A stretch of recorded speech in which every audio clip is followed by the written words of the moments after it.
গত পর্বে আমরা কথা বলেছিলাম জেগে ওঠা নিয়ে। ধরে নিলাম তোমরা জেগেছ। কিন্তু জেগে ওঠার পরেই মানুষ কি দেখে? সে দেখে তার চারদিকে দেয়াল। না, ইটের দেয়াল নয়, অদৃশ্য দেয়াল। আমি পারব না, এই দেয়াল। আমার দ্বারা হবে না, এই দেয়াল। আমার বংশে কেউ করেনি, এই দেয়াল। আজ আমরা এই দেয়ালগুলো ভাঙব, হাতুড়ি দিয়ে নয়, যুক্তি আর সত্য দিয়ে। বন্ধুরা, মানুষের সবচেয়ে বড় শত্রুকে জানো? তার নিজের অজুহাত, এক্সকিউজেস। মজার ব্যাপার হলো, আমরা যখন অজুহাত দিই তখন আমরা মনে করি আমরা খুব লজিক্যাল কথা বলছি। ভাই, আমি ব্যবসাটা শুরু করতাম, কিন্তু আমার তো মূলধন নেই। খুব লজিক্যাল শোনায়, তাই না? আমি পড়াশোনায় ভালো করতাম, কিন্তু আমাদের বাড়ির পরিবেশ ভালো না। খুব সত্য মনে হয়, তাই না? আমি তোমাকে একটা কঠিন সত্য বলি, অজুহাত হল এক ধরনের আফিম, যা খেয়ে তুমি নিজের ব্যর্থতাকে জাস্টিফাই করে শান্তিতে ঘুমাও। তুমি যখন বলো আমার সময় নেই, তুমি আসলে কি বোঝাতে চাও?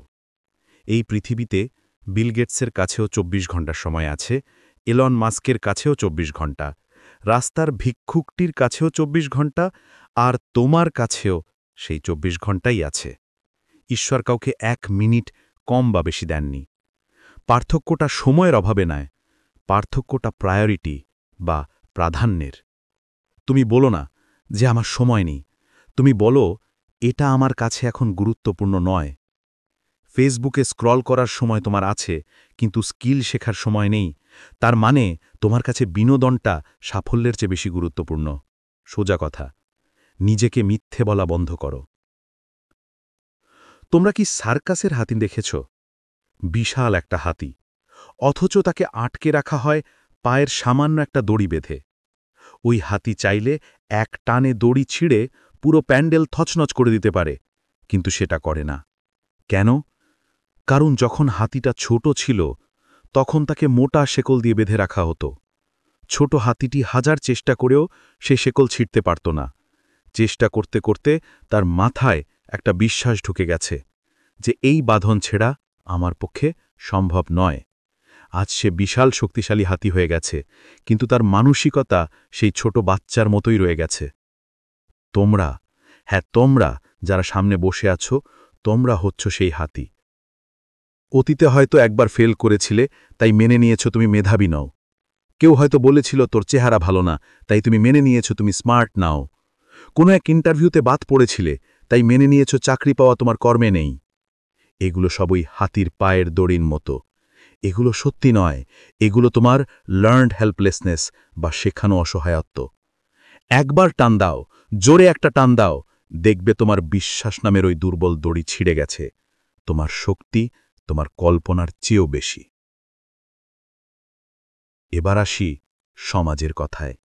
আমাদের জীবনের অর্ধেক এনার্জি নষ্ট হয় একটা বাক্যের ভয়ে। কি? লোকে কি বলবে? তোমাকে একটা কথা বলি, কান খুলে শোনো। তুমি যখন না খেয়ে মরবে, এই লোকেরা এসে তোমাকে একবেলা খাবার দিয়ে যাবে না। তুমি যখন হাসপাতালের বেডে শুয়ে টাকার অভাবে কাঁতরাবে, এই সমাজ তোমার বিল মিটিয়ে দেবে না। তাহলে তাদের কথায় কেন তুমি তোমার জীবন চালাবে? সমাজ চায় না তুমি ওড়ো, সমাজ চায় তুমি তাদের মতোই হাঁটো। কারণ তুমি উড়লে তারা ঘাড় উঁচু করে তোমাকে দেখতে বাধ্য হবে, আর এতে তাদের ঘাড়ে ব্যথা হবে। তারা চায় না তাদের ঘাড়ে ব্যথা হোক, তাই তারা তোমাকে টেনে নিচে নামাতে চায়। তুমি কি তাদের সুবিধার্থে নিজের ডানা কাটবে, নাকি তাদের ইগনোর করে আকাশ ছোবে?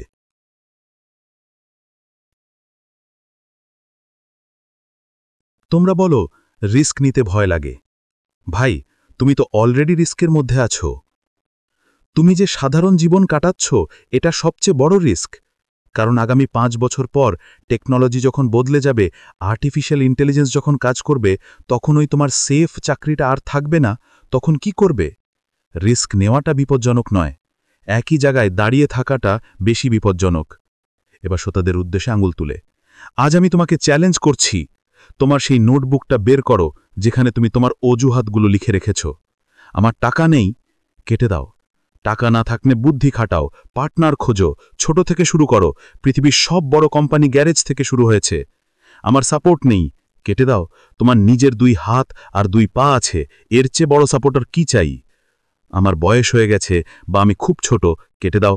কর্নেল স্যান্ডার্স 60 বছর বয়সে কেএফসি শুরু করেছেন, আর মার্ক জাকারবার্গ 20 বছর বয়সে ফেসবুক। বয়স একটা সংখ্যা মাত্র। আসলে সমস্যা তোমার পরিস্থিতিতে নয়, সমস্যা তোমার মাইন্ডসেটে। তুমি নিজেকে ভিকটিম ভাবা বন্ধ করো। আমার সাথে কেন এমন হলো, এই প্রশ্নটা দুর্বলরা করে।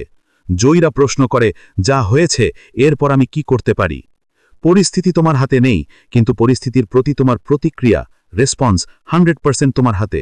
বৃষ্টি হলে কেউ ঘরে বসে কাঁদে, আর কেউ ছাতা বিক্রি করে বড়লোক হয়। তুমি কোনটা করবে?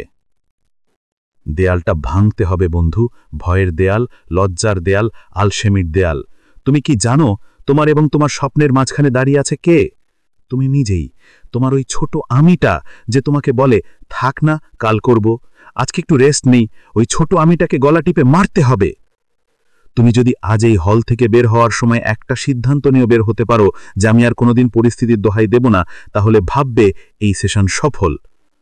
তোমার জীবনটা একটা সিনেমা, তুমি তার স্ক্রিপ্ট রাইটার, ডিরেক্টর এবং হিরো। এখন তুমি যদি বোরিং স্ক্রিপ্ট লেখো, দর্শক তোমাকে মনে রাখবে না। এমন স্ক্রিপ্ট লেখো, এমন টুইস্ট আনো, যেন শেষ দৃশ্যে সবাই দাঁড়িয়ে তোমাকে স্যালুট জানায়। আমাদের আজকের দ্বিতীয় পর্বের শিক্ষাটা এটাই: দেয়ার আর নো লিমিটস, অনলি প্লেটস। কোনো সীমা নেই, আছে শুধু মালভূমি। তুমি যেখানে আটকে আছো ওটা শেষ নয়, ওটা শুধু একটা ধাপ। দেয়ালটা ভাঙো, পরের ধাপে যাও। কিন্তু দেয়াল ভাঙার পর কি? দেয়াল ভাঙার পর দরকার সঠিক রাস্তা চেনা, দরকার তোমার মস্তিষ্ককে নতুন করে সাজানো। কারণ এতদিন তোমার ব্রেন নেগেটিভ চিন্তায় অভ্যস্ত ছিল, এখন তাকে পজিটিভ বানাতে হবে। সেটা আমরা করব আমাদের তৃতীয় পর্বে, মস্তিষ্কের রিপ্রোগ্রামিং। ততক্ষণ পর্যন্ত নিজের অজুহাতগুলোকে একটা কাগজে লেখো, আর সেই কাগজটা আগুন দিয়ে জ্বালিয়ে দাও। আজই, এখনই।